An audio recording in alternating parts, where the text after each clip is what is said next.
Hello mga katumbok. Yan, practice ng karambola to mga katumbok. Kailangan mapascratch mo lagi. Yung pamato yung titirahin mo. Pakita ko na lang sa inyo. Yan. Dito magagamay mo yung yung karambola. Yan. Kahit alin yung tirahin mo, basta mag-iisip ka kung paano i-scratch yung tira mo. Yan. Ito. Hindi madali ito mga katumbok ha. Turo to sa akin dati. Kaya ang ibang galing sa karambola.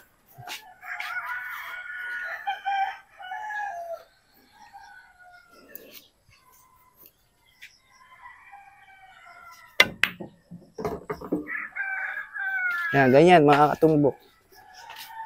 Yan, pagka ganyan, yan, madali ito.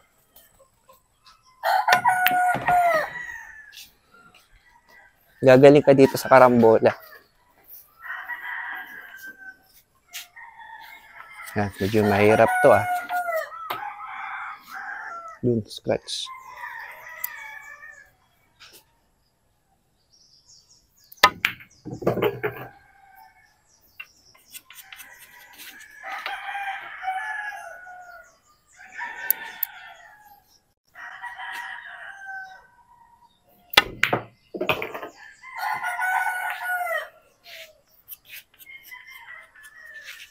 Yan, benta.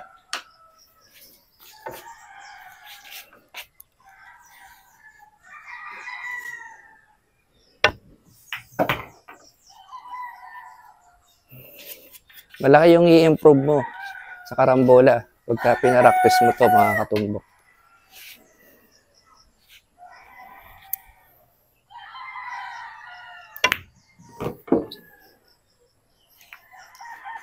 Oops!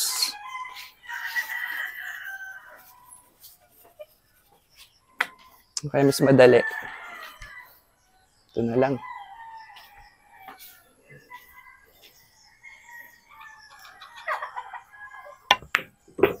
Yun, last ball. Nako, hirap mga katumbok.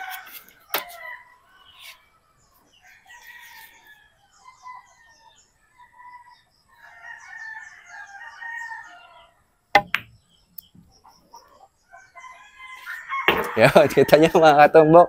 Chamba. So, yun.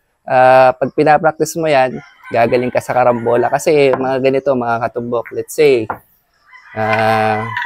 may bola doon. Yan. Mga ganyan. Kunyari, may bola dyan. Dito yung titirahin mo. Yan. Diba? Let's say, sa butas na talaga. Yan. Diyan magagamit yun. Kasi, instead na pitikin mo yan, pag pinitik mo yan ng karambola, pwedeng manigas, malaylay. So, pagkakarambola ka, maganda yung laging speedball. Yung parang pasputnik yung pamato. Yan, gaya nito. Nakapalang ko. Yan, napapractice dyan yung karambola mo.